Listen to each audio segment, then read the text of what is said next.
working himself now into a very good position as a broadcaster. He has said he wants to go with George Racing as well. One or two riders extra. You're on live now. They won't be on two party screeners. It's been a long season, 26 times then, Jen. 25 times today we've played the music. This is it, the 26th time.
Autumnal mist begins to fall on this iconic Brands Hatch Circuit Day, James, but not before we have this final race of the 2018 season. Congratulations indeed, not only to Leon Huston, but to the 18 season. Congratulations indeed, not only to Leon Huston, but to all of our gladiators in every single class that have given us such wonderful entertainment in this 2018 season. They thoroughly deserve their winter break as they will regroup before coming back in whatever juncture they will be for the 2019 season. They line up then for the 26th and final race, Leon Huston in pole position, James. And up then for the 26th and final race, Leon Huston in pole position, James Ellis, who was threatening to get on the podium before he went down in race number 2, and then Richard Cooper rounding out the front row of the grid. Tommy Bridle, Jake Dixon and Jason Harmon are on the second row of the grid. They've all shown their mettle, they've all shown their work. We're ready to go, ladies and gentlemen. Here's the final finish up of our 2018 into one turn of one, going to be Richard Cooper, the leader. It is Richard Cooper, the short race leader. Into turn one, Cooper man. The fleet weight that is Richard Cooper leads then from James O'Halloran as they make the run up the hill, then up towards Jones Hampton. Hampton drops into third position at that particular point on the circuit. That looks to be Jake Dixon is also up there. We'll start also by Gino Rea on this occasion on the OMG Suzuki. But leading this one, Richard Cooper, is short race leader as they make the run then out and through Granite End, and then on the run up towards Surtees for this the first time. And they were still in this weather. Jake Dixon surging, almost elusively for rear grip there.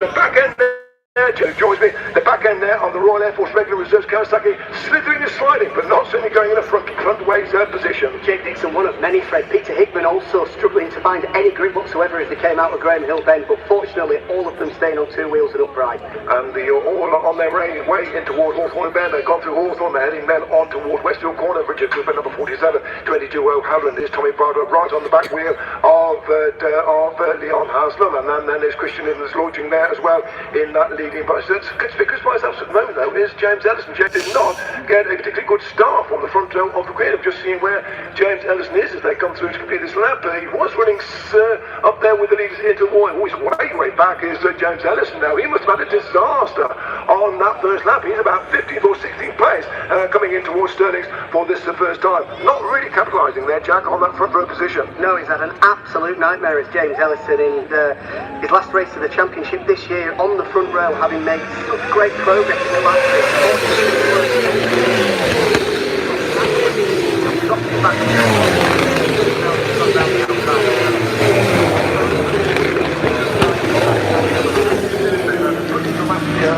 The last couple of hours rebuilding that bike. He was slightly modified after his off in the second or the first race. You might say John Bay. So good on the airport. There's something not quite right. right that they got sorted out with that particular bike, and he's either going to have to ride through it, or he would be destined to be going in for moving guitar and the number 11 of James Ellis. He just will place ahead on Glenn Hill, because Tony's got the result that Glenn Hill was looking for in race number 1. He was looking to replicate what he did yesterday, and that was another race victory, but it didn't work that way as they completed lap number 1. Cooper, O'Halloran, Bridewell, Haslam, Laverty, in Dixon, Gino, Rea, Hickman and Andrew Lewin were your top 10. Yeah, the first bit shown is that on the exit from, and that is because Ellison's got a problem here. Ellison's looking over and said, well, is it actually coming on the completion of the warm-up lap? He's got a problem there. He knows he's got a problem from the word go, I think, does Ellison, at the completion of the warm-up lap. Just wondered if I saw a yellow flag. Yes, I did see a yellow flag, and that is that's Laverty, I think it is, that's binned it on the exit from Surtees across there. As we cut back to that shot of that warm-up lap, Jack, I thought that I saw in the background of yellow flags. Looks like it is the number 7 that's gone down. There it is, and that is at Surtees corner. And well, he's okay. Self-preservation here. Oh, that's Bradley Ray that has to swerve to miss Michael Laverty, but he is onto his feet. Thankfully, okay. Yeah, naughty looking crash for Michael Laverty. Without much warning, it just spat him over the top of the Tyco BMW, but as you rightly say, Fred, thankfully he's up on both feet and walking away.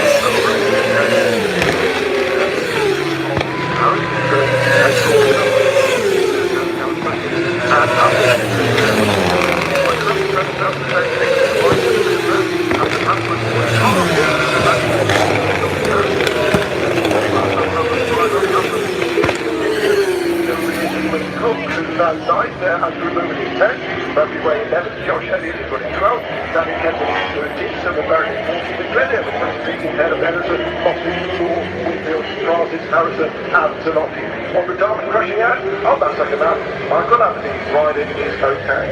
It's almost after we saw in the first race, Fred, with Bridewell, Haslam and O'Halloran all back to it out. The only change is it's Richard Cooper at the front, and he's a second clear of Bridewell at the moment. A great ride coming from Cooper. But in reality, are we surprised? These are Cooper's conditions. He is well known for his ability when the grip is at a premium. This guy is just a marvel in the damp and the full wet conditions. Tommy Bryan now cleanly into second position. Meaning O'Halloran's gone 2 places back. In fact, he's behind Haslam, so O'Halloran has gone from second back to 4th place, meaning that it is Bridewell running in second place, number 46, head of the line, the number 1, or 91, number 1. That is Leon Haslam, and then it is the 22 of the Osho, and right there with the Osho is the remarkable capabilities of the injured Crocs, paying the ridden figure of number 21, Christian Inn. I think I've worked out the other 3 non-starters were Fred, Danny Kent, Martin Jesper, Fraser Rogers. Well, Danny Kent is out there. Danny Kent was starting this when he went through in 13th place, did Danny Kent. Fraser Rogers, yes, he did have a big off out there, and of course Danny Buchan, it was notified that he would be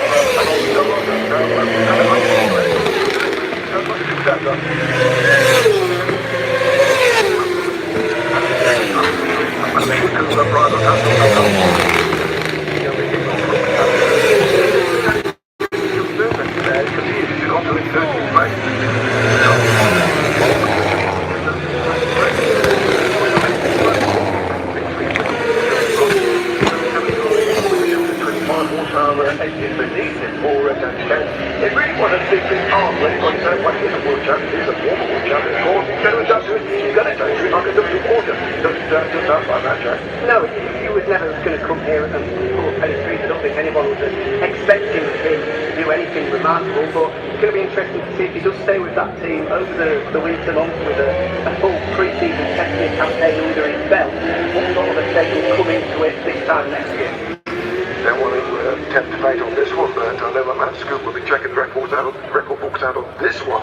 The last time that Richard Cooper actually got a race victory, it's not the podium this year. I think it was his part win was at Alton Park. That epic battle that he had with Christian Inn in that second race in drying conditions. One and only, Fred, I think the one and only victory he's had so far, Richard Cooper, when it wasn't those dry conditions at Alton Park, like you said, when he picked Christian Inn. Been on the podium a few times, including here at Brands Hatch, but only that one victory to his career. Early stage, of course, to be saying we're talking about Richard Cooper as a potential race winner, but he is that. Actually, a potential race winner. He's got a 2-second advantage. He is the fastest rider on the circuit with his what is that? Almost half a second quicker than anyone else. Adams finished at the prize on Haslam, O'Halloran, Dixon, Rea, Hickman, Brooks, no change there.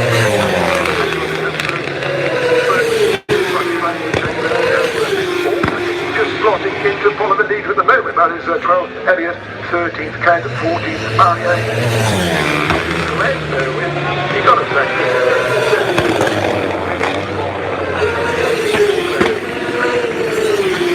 yeah, it's going to be so frustrating for him because these are his conditions, but for whatever reason. Get a replay of this one. Leon Hassan has just done a rodeo ride. Here you go, what's this one on a big screen for it? just looking at second place right there. This is Leon Hassan. There goes the back wheel. There it is. Oh, well held, sir. Well held, sir. Just looking at the time you drew attention to that one, Larry, that Edison is a retirement, Moss is a retirement as well. So Edison, Mossy, Francis and Lavity are out of this one. Joe Francis didn't start, Lavity did. Mossy was the other one, I think. Did he start? Luke Mossy, Larry? But either way, on our screen it's indicating Edison, Mossy, Francis, Lavity are no longer competing out there on the circuit. Fair play to Haslam, Fred. That was some save, both feet touching the deck. But I tell you what, he won't even mention it when he comes in after this race. Just another day at the office as far as the Pocket Rocket is concerned. It's the sort of thing that you and I would blag a few free drinks on for the next 6 months on that one, Jack, how we masterminded and held on to that identifying wobble that we had there. But it's a fun part of the game, don't they?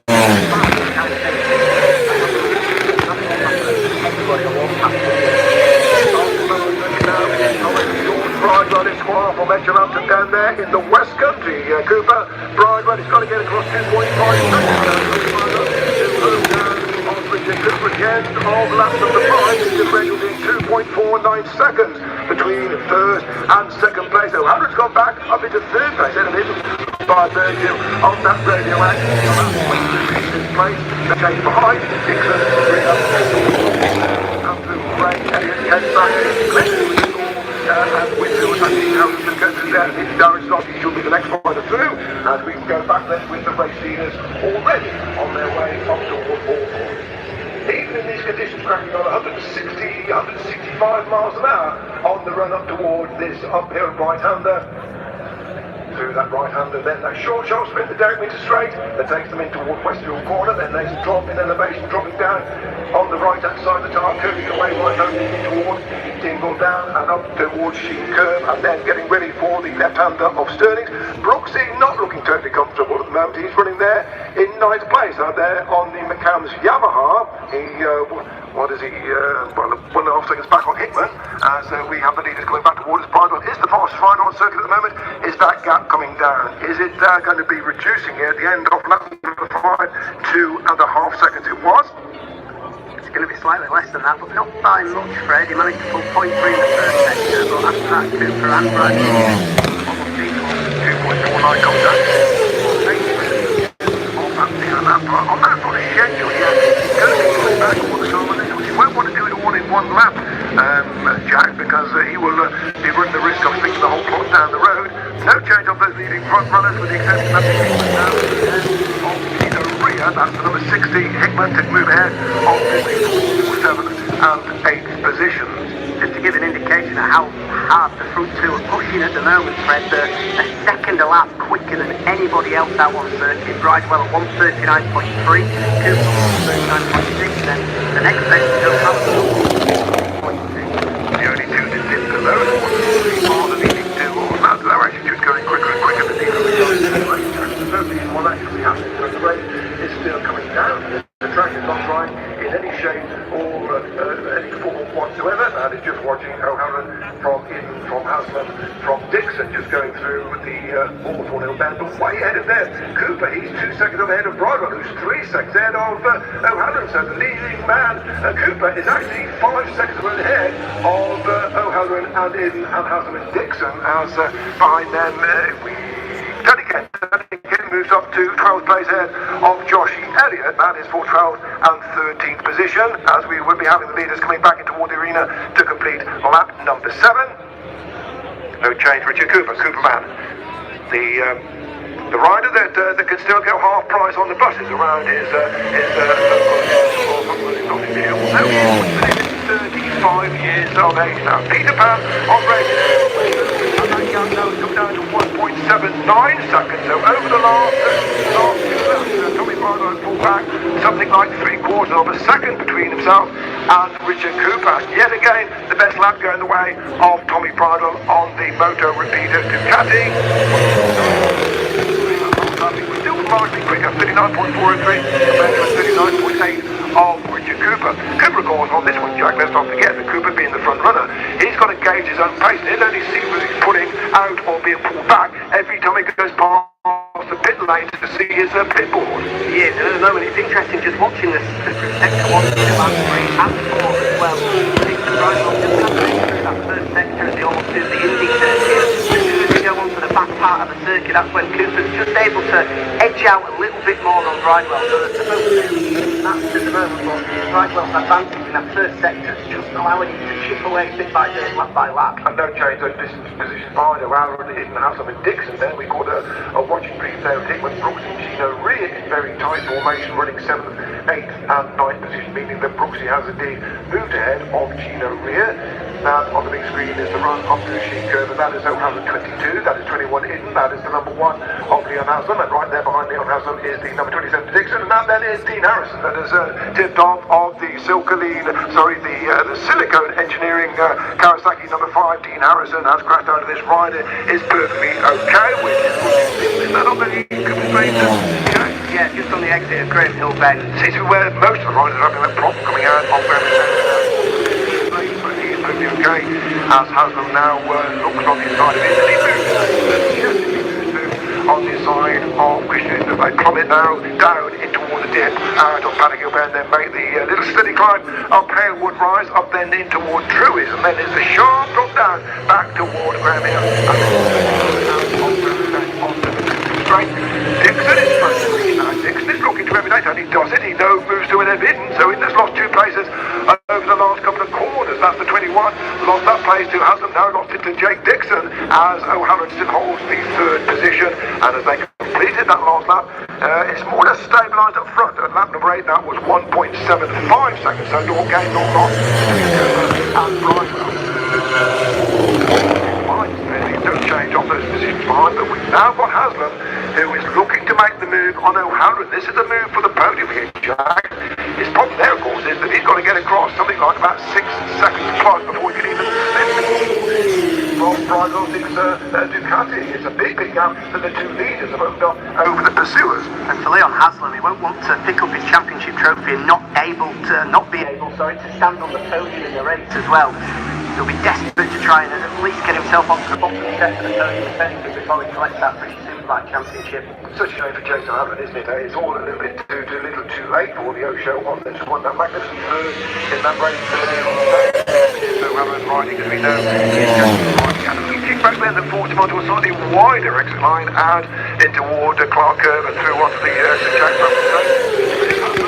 Overtaking place of choice, and again he does it on the side of to move them onto the podium. Haslam, the champion, now moves up into 3rd position, was ahead of them, Cooper and Bridewell, 7.6 seconds it was, and I tell you what, Cooper now is moving away from Bridewell. That gap now is going in favour of the race leader, Richard Cooper. He's come down to 1.6 seconds, he's now gone back up to 2.2 seconds, Cooper, ahead of Bridewell by virtue of that last lap, which is the fastest lap of the race at 1:39.034. I don't think it's affected him, Fred, but Jason O'Halloran, despite slipping back down to 4th place, just on the left-hand side of his bike, just where his foot is, just seems to be something just waving in the wind. I don't know what it is. I think it's a bit of duct tape over the joint between the upper panel and the belly panel on the stairs. On that, Clark Curve, and that was Jackson Spencer. I think it is the duct tape over the joint there that to make it more streamlined. Whether it was the duct tape over the radiator maybe, and that's come loose, because it seems to just be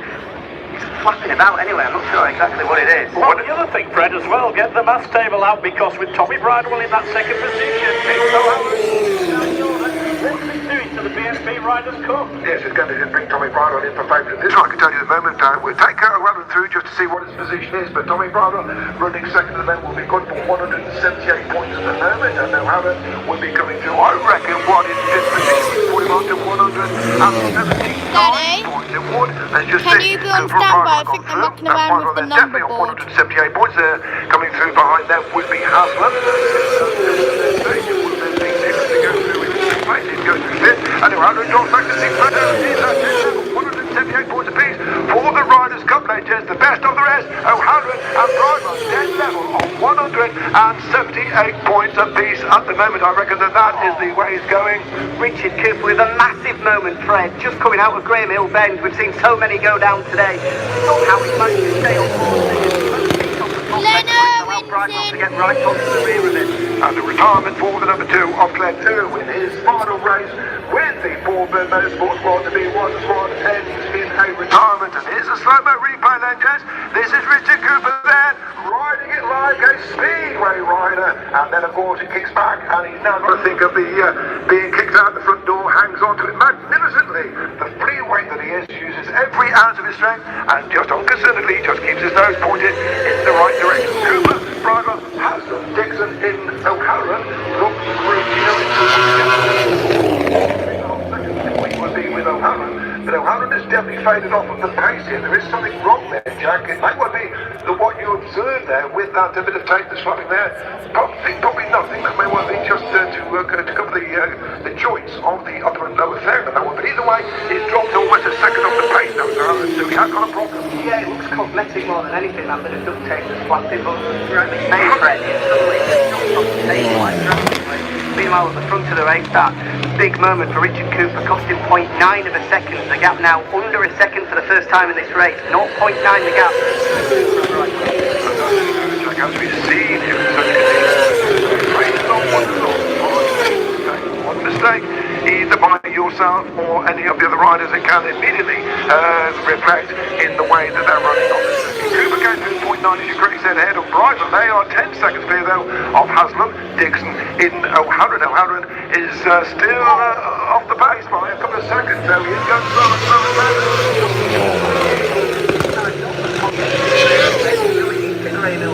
Just as he tapped the front brake, the JD Speed in Kawasaki is stacking from side to side with a replay coming up now, Fred.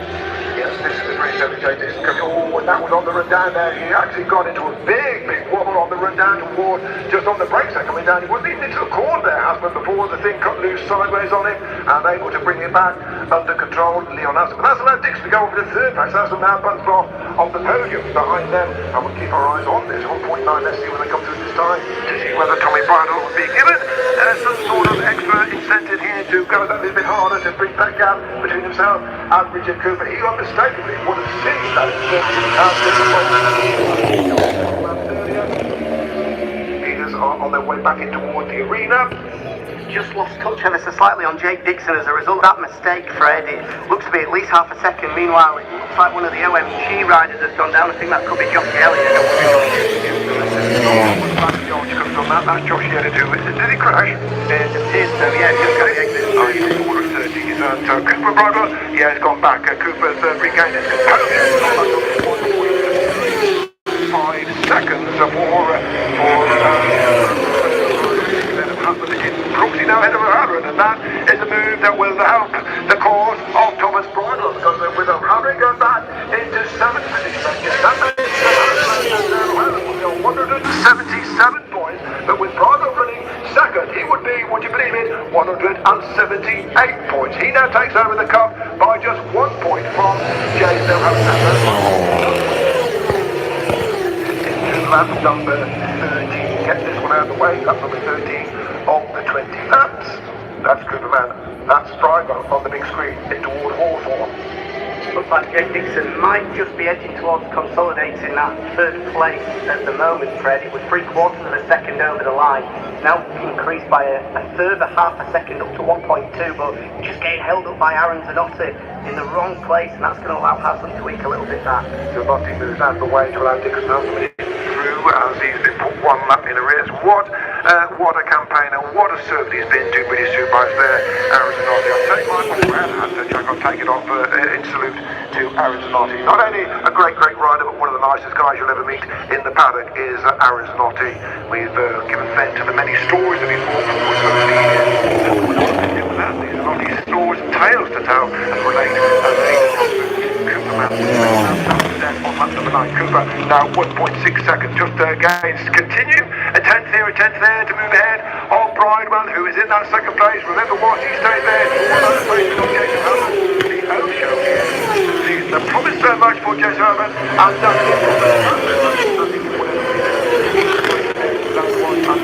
equally starting exciting for Bradley Ray. Bradley Ray there just ahead of Danny Kent. That is Bradley Ray, who got many fans, and quite rightly so, has Bradley Ray. Just not gelled for him over the past few meetings, has it? The Silver Barrier then moves ahead of Danny Kent. That's the scrap going on for the lower position there. Silver Barrier, win it or lose it, it doesn't matter. He became a father on Thursday. Only one game gets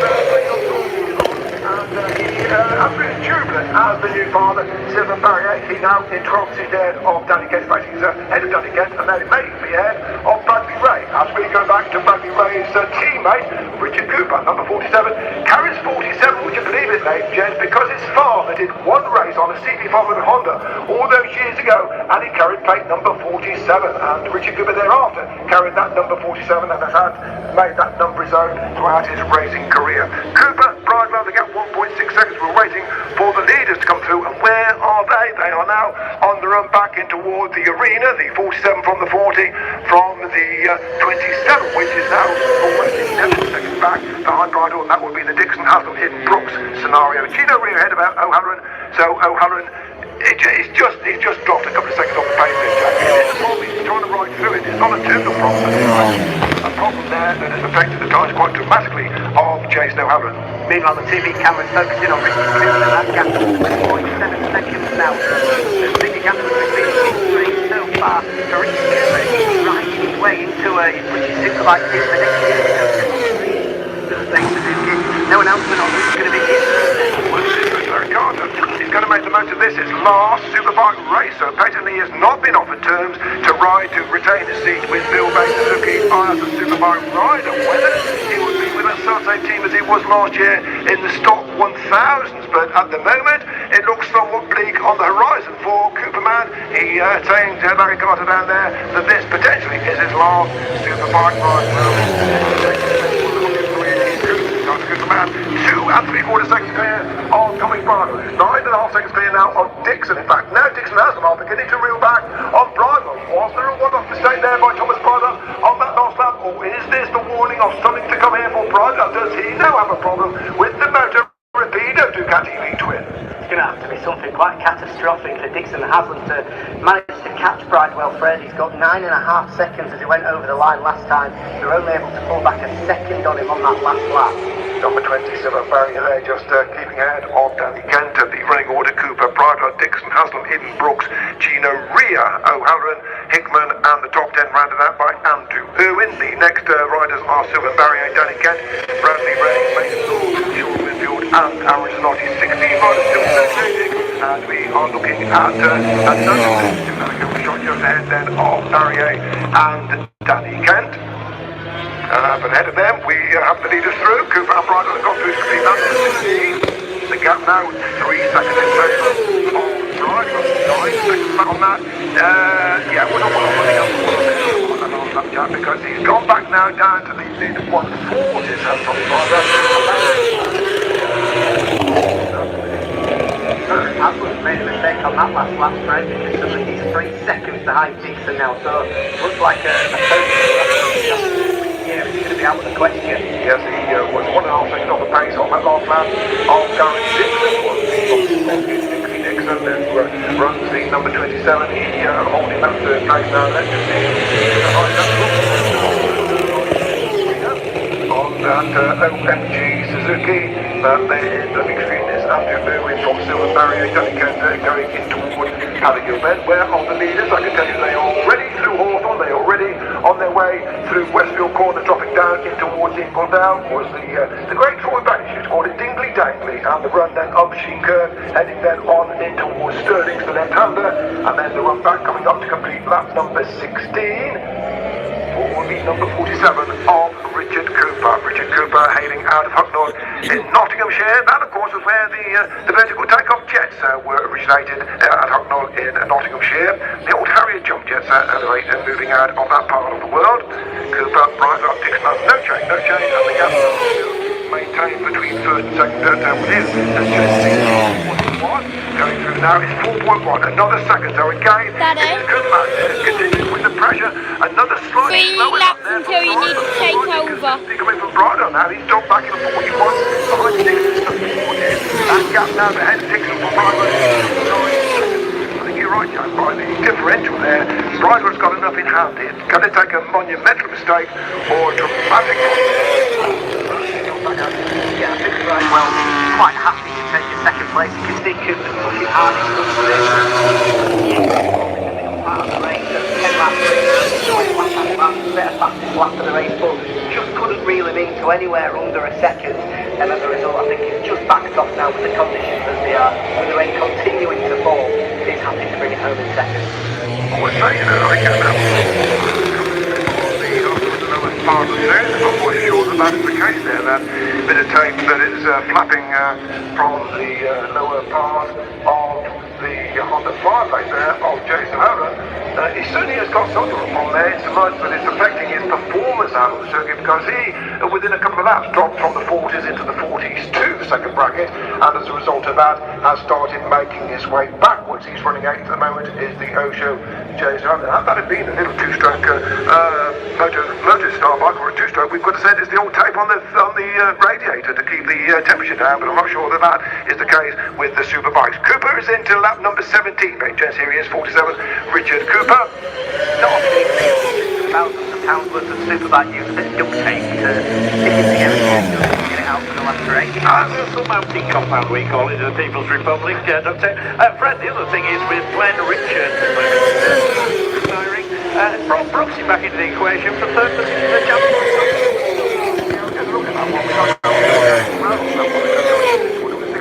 Well, he's out of the way now.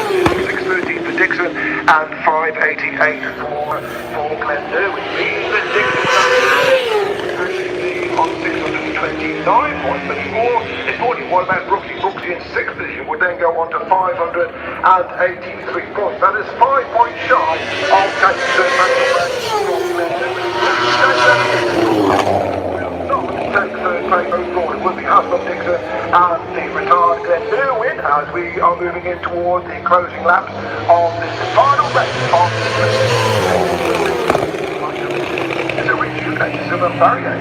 Well, I'm not sure what it is, Silver, but if this is what becoming a dad does for you, you should have done it earlier on in the year, maybe. Because it's now on Silver.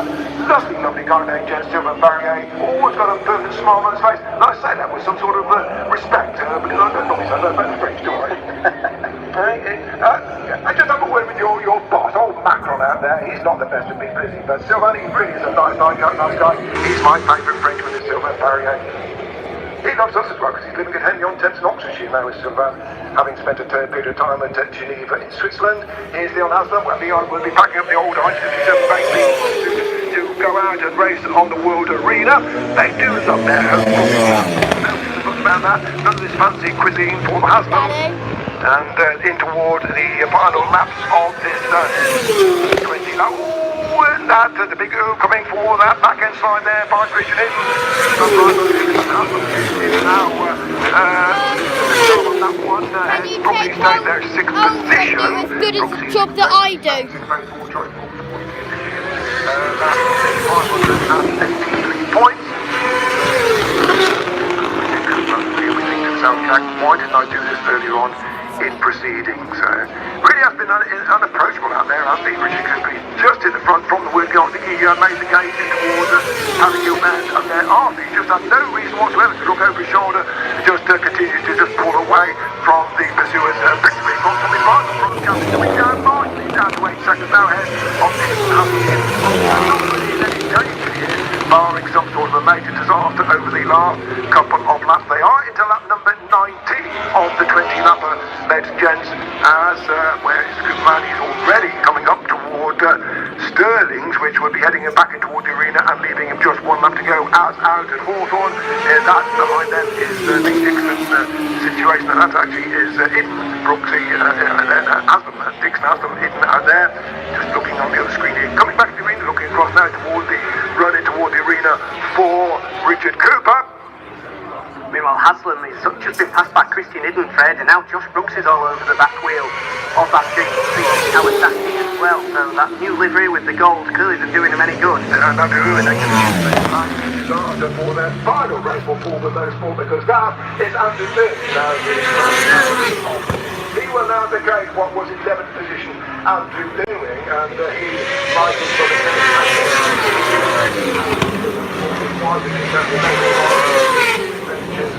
next year. We do know that they will both be winning Superbikes next year. Andrew keeping his cars for his trophy chest, but he has got a Superbike ride, I think, lined up for next year. Andrew Irwin, and we know that Glenn Irwin, he is moving across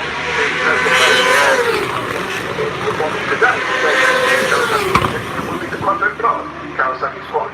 La Dernière Tour into the final circuit for Richard Cooper, then just this is lap number 20.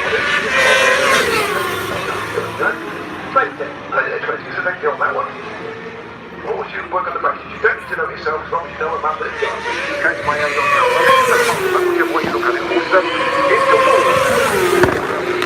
I'm not going to say it, Jack. I was going to say not put a wheel wrong, but I'm not going to say that. I'm not going to try and do something that I'm guaranteed, Jess. I'll tell you what, I bet you next weekend he's out on his 150 Honda, on his pit bike, his monkey bike, doing another race meeting with his old friend Barry Burrell somewhere up and down the countryside here. Here is Goodman.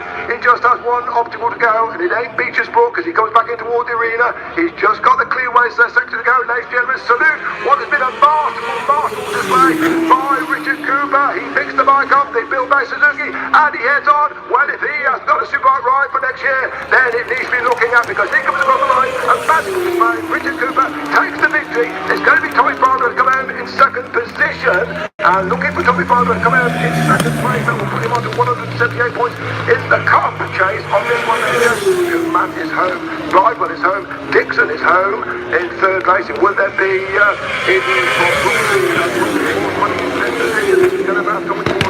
input here, and we're going to look at this one. We'll see O'Hanlon comes home in 8th place. Well, that will be 176. So I can tell you that Tommy Bridewell actually is going to win the cup competition there, Jess. Tommy Bridewell will move to win the best of the rest. He'll go 7th overall, the 6 title fighters. Now, what about the 6 title fighters? That victory there, third place it was for Darren Dixon. He'll be on 629 points for Darren Dixon for that. Josh Brooks came home in 5th place. He would go on to 584 points. With Glenn Irwin retiring, he stays on 588. So Glenn Irwin, he still will be third overall in the championship by just 4 points ahead of Josh Brooks. That will put him on to 577 points. And just looking to the overall score, Larry Carter, according to my elementary arithmetic, that is Leon Haslam. I'm not sure what he's on. Leon Haslam would actually be on 6th in that race, didn't he, Leon Haslam? So he'd actually be on 699 points. Did crack the 700 barrier. I know that Larry was saying, will he crack the 700 points barrier? Nobody's ever done it before. He fails by just 1 point. As I say, according to my provisional assessment on that one, 699 points to Leon Haslam, 629 points to Jake Dixon, 588 points then to Glenn Irwin. It would be 584 points to Josh Dixon, will then be 577 points to Pete Hickman. And I've not done the arithmetic for Bradley Ray, but he would finish 6th of the title fighters. In the best of the rest, the cup competition then, Jason O'Hanlon, who came home in 8th position. Jason O'Hanlon will be on 1